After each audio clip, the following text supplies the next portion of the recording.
Kalau dia muslim, maka dia muslim yang rusak. Kalau dia orang-orang di luar Islam kafir, maka kafir yang memusuhi Islam. Dan ini yang diangkat oleh pemerintah menjadi pejabat-pejabat publik kita. Wahai Menteri BUMN Erick Thohir, saya ingatkan BUMN itu bukan punya Anda. BUMN itu badan usaha milik negara, itu milik negara, milik kami, rakyat Indonesia. Jadi, kamu tidak bisa sembarangan menaruh orang yang punya rasa permusuhan dahsyat terhadap Islam di posisi-posisi publik. Pejabat-pejabat publik.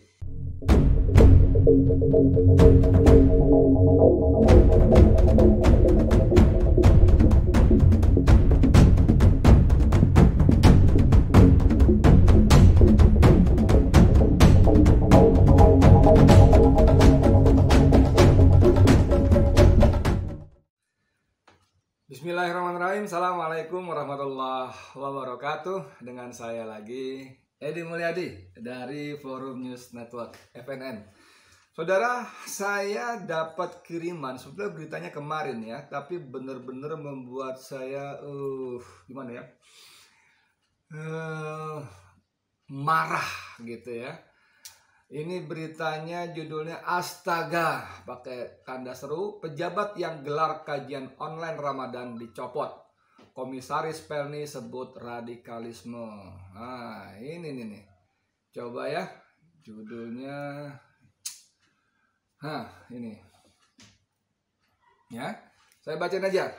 Komisaris Independen PT Pelni Kristia Budiarto mengatakan pejabat di jajarannya yang menyelenggarakan kajian online Ramadan telah dicopot. Alasannya menurut Kristia karena isu radikalisme. Tak hanya mencopot pejabat terkait, PT Pelni juga membatalkan kajian online Ramadan tersebut. Hal ini disampaikan Kristia melalui akun Twitter @kangdede78 Kamis 8 Maret 2021. Kristia mengatakan acara itu tidak memperoleh izin dari direksi. Sehubungan flyer info penceramah dalam kegiatan Ramadan di lingkungan PT Pelni 162 dari Badan Dakwah Pelni yang sudah beredar luas, perlu saya sampaikan bahwa panitia menyebarkan info terkait pembicara Ramadan belum ada izin dari direksi. Oleh sebab itu, kegiatan tersebut dibatalkan. Tulis dia, dibatalkannya pakai huruf kapital semua. DIBATALKAN. Huruf kapital semua. Dahsyat betul. Tak sampai di situ, Kristia Budiarto juga mengatakan bahwa pejabat yang berkaitan dengan acara itu juga dicopot. Relawan Presiden Joko Widodo pada Pilpres lalu ini pun mengingatkan kepada seluruh jajaran BUMN agar tidak segan-segan mencopot pegawainya yang terlibat radikalisme. Kejawab si Kristia ini memang ternyata relawan Jokowi. Saudara sekalian, ini membuktikan satu lagi bukti nyata di depan mata kita. Bagaimana penguasa, bagaimana rezim negeri ini, sebuah negeri yang mayoritas penduduknya adalah umat Islam. Anda bisa bayangkan nggak? 270 juta jiwa penduduk Indonesia, lebih dari 80% adalah umat Islam. Dan itu berarti ada 200 juta jiwa kurang lebih penduduk Indonesia adalah orang Islam. Satu. Yang kedua, sejarah mencatat bahwa negara ini dimerdekakan atas perjuangan, keringat, tenaga, air mata, dan darah sebagian besar mayoritas umat Islam. Kiai-kiai pesantren, di kampung-kampung, santri-santrinya. Anda coba lihat gambar Pangeran Diponegoro, dia pakai pakaian sorban, pakai gamis, itu ulama saudara. Pangeran Tuanku Imam Bonjol di Sumatera Barat, itu ulama. Anda mau sebut siapa? Soekarno, Hatta, itu orang Islam. Syahrir, orang Islam. Tan Malaka sekalipun, itu orang Islam, saudara. Jadi kita hanya bisa menyebut sedikit sekali orang-orang di luar Islam. Memang ada, di masa lalu memang ada mereka berjuang juga bersama-sama kita.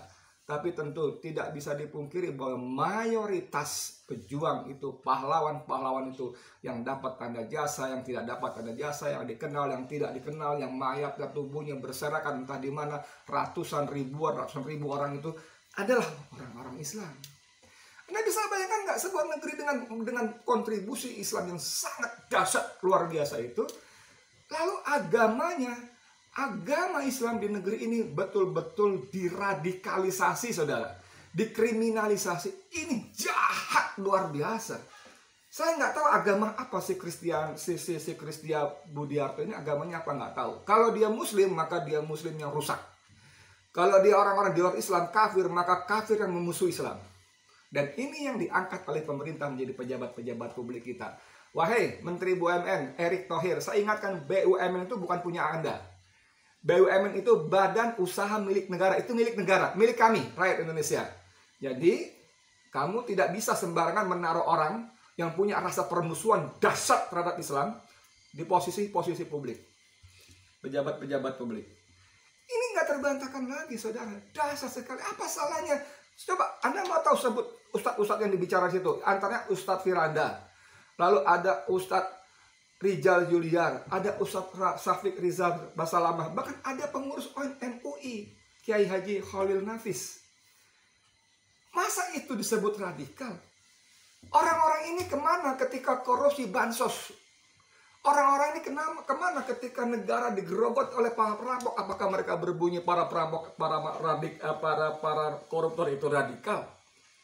Orang-orang ini kemana? Orang-orang ini cuma memanfaatkan stempel sebagai pejabat publik, kemudian bunyi sesuai pesanan dari orang-orang yang memilih dan mengangkat dia. Jahat sekali Kristia Budiarto ini. Salahnya di mana? Anda bisa bayangkan nggak ketika Anda mencopot orang-orang yang berkhidmat terhadap kegiatan Islam? Lalu dicopot, entah dicopot dari posisinya atau bahkan dipecat. Anda bisa bayangkan nggak bagaimana keluarganya, bagaimana anak istrinya? Jahat sekali kamu, wahai Kristia Budiarto. Dan coba kalimat kamu ini, luar biasa di Twitter kamu ini. Ya, di sini dikatakan,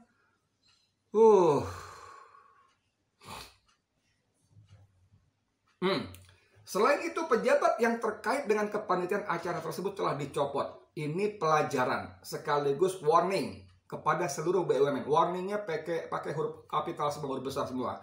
Jangan segan-segan mencopot ataupun memecat pegawainya yang terlibat radikalisme. Jangan beri ruang sedikit pun. Berangus, huruf besar semua. Berangus. Ini kayak yang tengah itu. Kata dia, Kristia Budiarto, Anda itu hanya komisaris BUMN. Apa wewenang Anda? Siapa yang memberi kamu mandat untuk memperingatkan seluruh pejajaran BUMN lain di luar Pelni? Siapa yang memberi mandat kamu? Sama kamu begitu pongahnya. Ini menjadi warning kepada seluruh BUMN. Kamu siapa? Kamu menteri BUMN.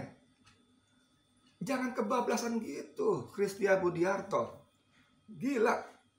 Menjadi warning kepada seluruh BUMN, jangan segan-segan mencopot dengan huruf besar semua ataupun memecat dengan huruf besar semua pegawainya yang terlibat radikalisme. Jangan beri ruang sedikit pun. Berangus dengan huruf besar semua. Ini kebencian yang nyata sekali, sangat nyata sekali.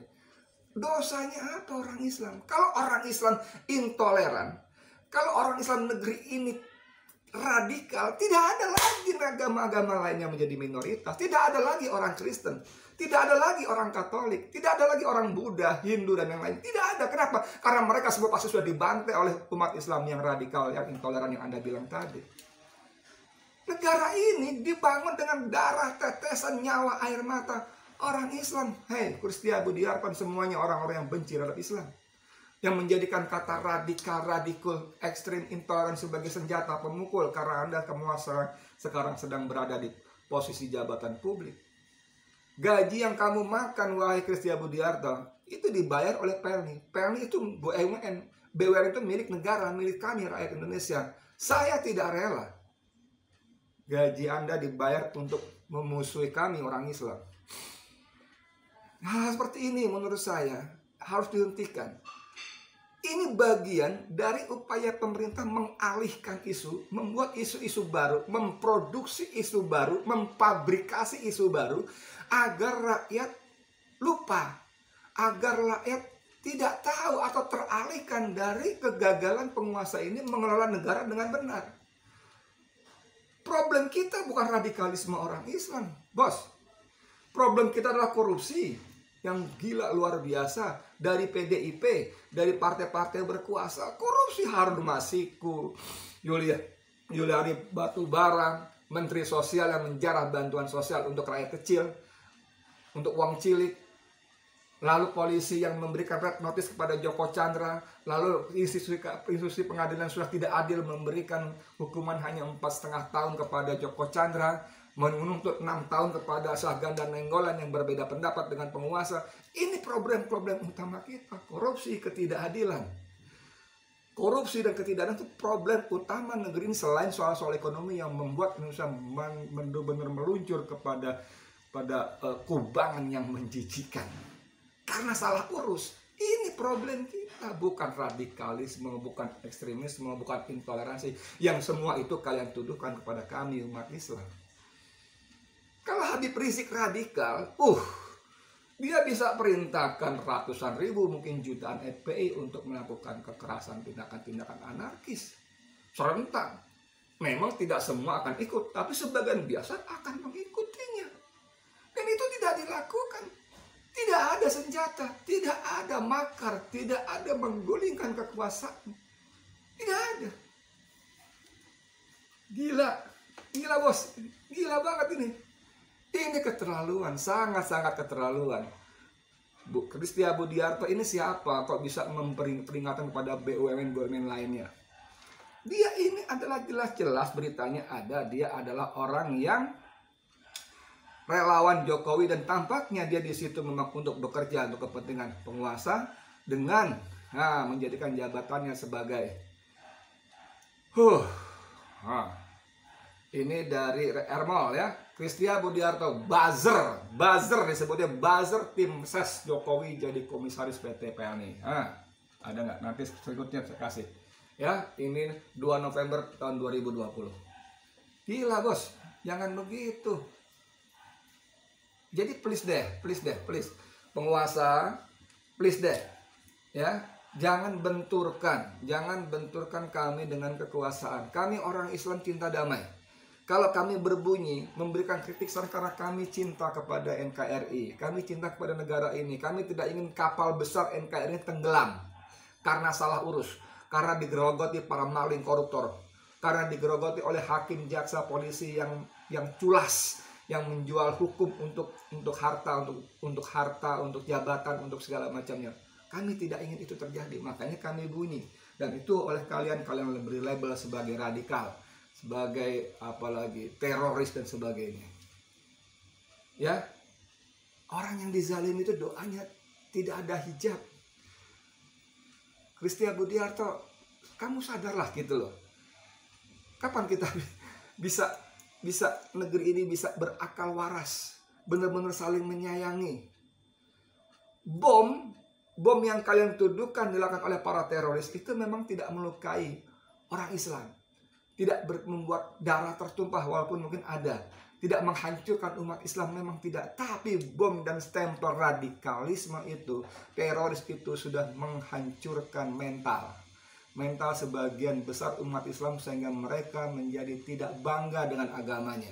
Mereka takut disebut teroris. Bahkan sebagian dari mereka antara kebodohan dan hawa nafsunya ikut-ikutan memusuhi umat Islam, agamanya sendiri. Ini jahatnya teror terhadap apa yang disebut dengan radikalisme, terorisme. Sudah menghancurkan mental umat Islam. Jatuh mentalnya, tidak ada lagi kebanggaan terhadap agamanya. Yang ada ketakutan, takut dituduh, wah lu teroris wah lu fundamentalis wah lu radikal wah lu intoleran Itu kemudian berkembang antara kebodohan, kombinasi kebodohan dan nafsu untuk memperoleh imbalan-imbalan dari penguasa, ikut memusuhi agamanya, ikut memberikan stempel-stempel, ikut memberikan stigma-stigma negatif kepada agamanya sendiri. Saya belum pernah ketemu di belahan bumi manapun, termasuk di Indonesia ini, ada orang Kristen yang memusuhi agama Kristennya. Belum ada. Saya belum pernah ketemu ada orang Buddha, orang Hindu yang memusuhi agamanya sendiri, Buddhanya sendiri, Hindunya sendiri. Saya belum pernah ketemu. Kecuali di Indonesia banyak sekali orang Islam, bahkan tokoh-tokohnya memusuhi agamanya sendiri. Aneh luar biasa. Dengan dalih memerangi terorisme, radikalisme dengan dalih memoderasi agama dan sebagainya. Sadar ya. Aduh, ampun deh. Saya nggak tahu lagi mesti bagaimana, benar nggak tahu. Apakah benar-benar kita hanya mengadu kepada Allah atau ada hal-hal lain yang bisa kita lakukan lebih konkret untuk menghentikan kezaliman dan ketidakadilan ini. Saya Edi Mulyadi untuk FNN. Assalamualaikum warahmatullahi wabarakatuh.